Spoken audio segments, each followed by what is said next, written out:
Revealed Truth. Chapter 2. Heart-to-heart transmission. Question. We hear that all truth is present in the Scriptures, specifically Shrimad Bhagavatam. But how do we know when we are supposed to take the expressions in the Scriptures literally or figuratively? How do we understand what the Scriptures are really trying to say? How will we understand anything about the Scriptures? We must first enter into a school. When we are admitted into a school, we are given appropriate lessons for our level by our teacher. When I am studying in a school, I pass through class 1 to class 2, then to class 3, and so on. In each class, what I am taught is not exactly the same. Each higher class does not present everything in the same way as the previous classes do, but whatever I learn in each class is appropriate and beneficial for me at my level. The Vedas, Vedanta, Upanishads, Shrimad Bhagavatam, and other scripture are an ocean, and they contain so many verses which have many different meanings. Ultimately, they are all guiding us towards the same goal, Krishna-bhakti. But we are not always able to understand that. Sometimes it is very difficult to see that actually. Many different practicing processes are explained in the various scriptures. Karma Yoga, Jnana Yoga, Ashtanga Yoga, Bhakti Yoga, and others. If we want to understand the real advice of all the scriptures, if we want to understand where the scriptures' knowledge is trying to take our consciousness, then it is first necessary to faithfully study the scriptural lessons that are appropriate for us in a school under the guidance of a proper teacher. That is the best process. We must be very conscious about reading the scriptures. The scriptures are not the easiest thing to understand. Shrimad Bhagavad Gita explains how a student should approach a teacher to learn spiritual knowledge. Tad vidi pranipatena pariprashnena sevaya upadekshyanti tejnanam janjaninas tattva darshina. Shrimad Bhagavad Gita 4.34. Here it is explained that a student must be a little qualified to approach a teacher. Shrimad Bhagavad Gita says, first be surrendered, then inquire and serve. Your Guru will want to hear your questions and bestow his mercy upon you if you are really surrendered to him, you are humble, and you have real hankering. First approach Gurudev through surrender, then serve him. Surrender alone is not sufficient. Surrendered service to Gurudev is the main thing that will give the sincere seeker the proper result in his search for transcendental knowledge. Someone may acquire general knowledge in other ways, but without pranipat, surrender, pariprashna, sincere inquiry, and seva, service, transcendental knowledge will not reveal itself in the heart. When a student is a little qualified in this way and finds a guru who is a qualified teacher, the student must surrender to him, ask him questions, and serve him. Everything will be revealed in the heart of the qualified sincere seeker by the qualified guru when the disciple is enriched with these three qualities of surrender, inquiry, and service, enriched with a mood of devotion. When that mood is present, everything will be set right. The guru's heart will be melted by that student's sincere approach, and the guru will be ready to teach the student. By this process, the student will understand, through the melted heart of his guru, the essence of all the scriptures. Everything that is to be found within the Vedas, Vedanta, Upanishads, Shrimad Bhagavatam, and the other scriptures. This is how we should try to learn the scriptures. Spiritual experts. We can see that the scriptures themselves always advise us about the position and necessity of the proper teacher, the sadhu. In Sri Chaitanya Charitamrita, Srila Krishnadas Kaviraj Goswami advises us, Yaha Bhagavata Pada Vaishnava Rastane, Sri Chaitanya Charitamrita, Antya Lila, 5th 131. Go to the Vaishnava, the devotee, and hear from him the meaning of Shrimad Bhagavatam. Only read Shrimad Bhagavatam in the association of the Vaishnavas. Without the Vaishnava, we cannot understand the meaning of Shrimad Bhagavatam, and we will undoubtedly proceed in the wrong direction. It is necessary to hear the explanation of Shrimad Bhagavatam or any scripture from some expert. Only when we hear from an expert can we understand the real meaning of Shrimad Bhagavatam. Our knowledge is very limited. Nobody can say, I am full with all knowledge. Even Srila Guru Maharaj told us, I am a student. You consider yourselves masters? I consider myself to be a student, and all of you to be students. Nobody is a master.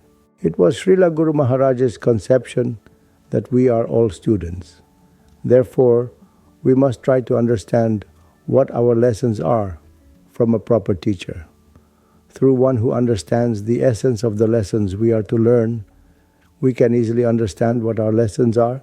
It is very difficult to understand otherwise. We may make wrong interpretations, not understanding the real meaning of the scriptures, and we may be deceived. It is necessary to hear the meaning of Shrimad Bhagavatam from a proper interpreter and servitor of Krishna, like Srila Guru Maharaj. Shrimad Bhagavatam itself has given two formulas for understanding Shrimad Bhagavatam. One prescribes reading Shrimad Bhagavatam, and the other prohibits reading Shrimad Bhagavatam. If someone suddenly opens Shrimad Bhagavatam and follows what comes in front of them, then they will proceed in the wrong way. It is necessary to harmonize the whole of Shrimad Bhagavatam's conception. And who can harmonize it? Only one who knows the fundamental basis and full meaning of Shrimad Bhagavatam. There are so many things written in the scriptures, and they are no doubt very good things. But because we have limited knowledge, we can also easily misunderstand the words of the scriptures. We must discuss the scriptures with a sadhu to clarify that we are understanding the scriptures properly. Satam prasangan mama varya samvido bhavanti hrit karna rasayana kathataj josanad ashva apavarga vartmani shraddhara tir bhaktir anukramishati. Shrimad Bhagavatam 3.25.25. The Lord Himself explains in Shrimad Bhagavatam, discussions about me heard in the association of my pure devotees nourish your ears and hearts. They fill your souls with ecstasy.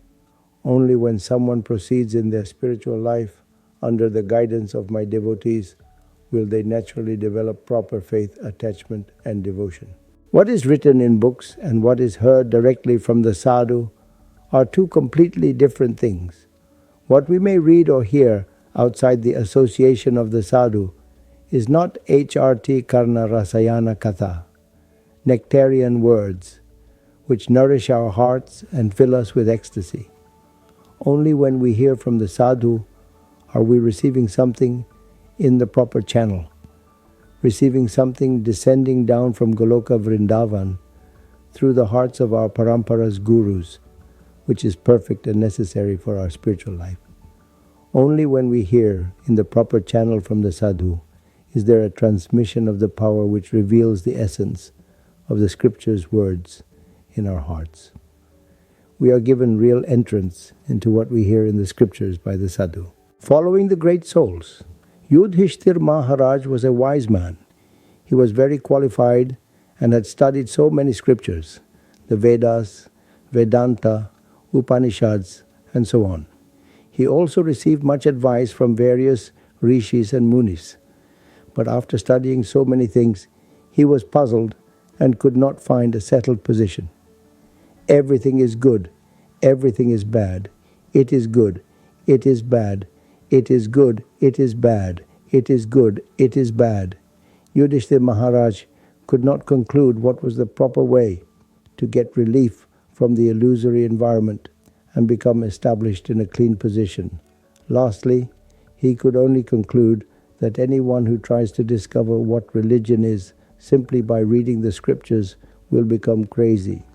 Tarko pratishta shrutayo vibhinnana savrasir yasya matamna binnam dharmasya tatvam nihitam guhayam mahajano yenagata sapanta. Mahabharata Vanaparva 300th Bord 117. Yudhishthir Maharaj said, we cannot take the advice of the Vedas directly. Our store of knowledge is very limited, and the knowledge given in the Vedas is very vast. The Vedas explain pratyaksha jnan, paroksha jnan, collective knowledge, aparoksha jnan, subtle knowledge, and adhoksha jnan, transcendental knowledge. Also, The rishis who describe Vedic knowledge present many different interpretations of it and are not always perfect. Parasha Rishi presented one conception, Vasishtha Rishi presented another, Chavan Rishi presented another, and so on. There are so many rishis, and they presented many different conceptions. Thus the jiva souls become confused. They do not find the truth with only the scriptures, the differing opinions of the rishis, and their own minds. To find the proper conception, we must follow the path of the Mahajans, the great souls in whose hearts the truth is living. Swayambur, Narada Shambhu, Kumara Kapilo Manu Prahlado, Janako Bhishmo Balir Vayasa Kirvayam, Shrimad Bhagavatam, 320. In Shrimad Bhagavatam, Vedavyas indicated that Brahma, Narad Rishi, Shiva, the four Kumaras, Sanaka, Sanatan, Sananda, and Sanat, Kapiladev, Manu, Prahlad Maharaj, Janaka Raja, Bhishmadev, Bali Maharaj, Shukadev Goswami, and Yamaraj are all Mahajans. These particular 12 Mahajans are described throughout the scriptures and are so glorious. Their primary qualification is that they are devotees of the Lord. Actually, all great devotees of the Lord should be considered Mahajans. Once many of these 12 Mahajans who are listed in Shrimad Bhagavatam were discussing a verse from Shrimad Bhagavad Gita about the position of the Lord's devotees, but they could not come to a proper conclusion about it. In the meantime, they saw Srila Bhaktivinoda Thakur going by, and they called him over. "O Vaishnava Thakur, you know the proper meaning of this verse. Please come and join us." Then Bhaktivinoda Thakur explained the verse to them, and they were very happy. Devotees like Srila Bhaktivinoda Thakur are the greatest Mahajans, and anyone who follows their guidance will be supremely benefited. Labastesham jayastesham kutastesham parabhava yasham indavarashyamo hridayasto janardana. Pandava Gita. Bhagavan Shri Krishna is living in an effulgent way within the hearts of his dear devotees, and his pastimes are always going on there very gloriously. Such devotees are truly great souls, Mahajans, and are always happy and successful. All directions should lead us toward Lord Krishna and the real Mahajans, Lord Krishna's pure devotees. We must follow a proper devotee whose activity is top to bottom dedicated to Lord Krishna's service. His practice and lifestyle will be the perfect example of religious life for us, and his guidance will give us the proper understanding of the scriptures. Discussing the scriptures with qualified Vaishnavas, pure devotees, sadhus, is always the best thing for practitioners. Practitioners know something, no doubt, but they do not know everything. When they discuss scriptural matters with love and affection with a qualified sadhu, then they must be benefited by that. Realization of the proper meaning, feeling, and everything will come to them. Religion of the heart. When Krishna wants to reveal transcendental knowledge in your heart through his devotee, it must be revealed. Even you won't be able to check it. So we need connection with Krishna's devotees. Thus the actual question is, how can we recognize a genuine devotee, a true religious person? To whom does Krishna reveal himself? The first verse to explain this, which explains the theme of our book, Religion of the Heart, must be Vidvadbhi sevita sadbhir nityam advesha ragibhi hardayana bhyanujnato yo dharmastam nibhudata manu samhita. 2.1. Srila Guru Maharaj once gave a lecture in the library of Dhanbad before a gathering of many highly qualified pandits and wealthy persons. He started his lecture with this verse. He explained that people think religion is found in books and that those books are written in particular languages, but that religion does not actually come from books or languages. Religion is communicated through the transcendental language of heart transaction. All religion presented in scriptures is first revealed in the hearts of rishis, munis, and sadhus. After it appears in their hearts, it is transmitted forward from heart to heart, and it later may take the form of books. So what can we say about religion? How much can we understand it? It is a matter of the heart. How can we feel the beauty and understand the glory of religion if our hearts are presently as filthy as a dustbin? Because our hearts are impure, we must try to understand religion from a clean-hearted sadhu. Qualities of a sadhu. What are the qualities of a sadhu? Vidvadbhi sevita sadbir. A perfect sadhu cleanly and clearly understands the Vedas, the Vedanta, and the essence of their directives. Vidvadbhi. He always serves their purpose, sevita. He has no deficiency in simplicity, cleanliness, or proper behavior, sadbir. He has control of his 6 senses, and he has regard for everyone. His only sadness is the suffering of others. Vedavyas, the author of all the Vedic scriptures, was a true sadhu. He saw so many other sadhus, and was also praised by so many sadhus. He knew everything about revealed knowledge, but more so than knowledge and even behavior, what did he say was the best quality of a sadhu? Nirmat Sharanam Satam, Shrimad Bhagavatam 1.1.2. The sadhu's heart is completely clean and clear. There is not even a tiny dirty thing within it. This means that the sadhu is never envious of others, nityam advesha ragibhi. He has no enviousness or anger and holds full love and affection within his heart for everyone. A sadhu with these qualities who is fully attached to Krishna consciousness is a real Mahajan, a real leader of humanity, and is always rightly engaged in religious service. Krishna-bhakta, nishkama, ataiva shanta bhukti mukti siddhikame, sakali ashanta, Sri Chaitanya Charitamrita, Madhya Lila, 19:149. One who is interested in the mundane, selfish enjoyment, liberation, or supernatural power is not a sadhu.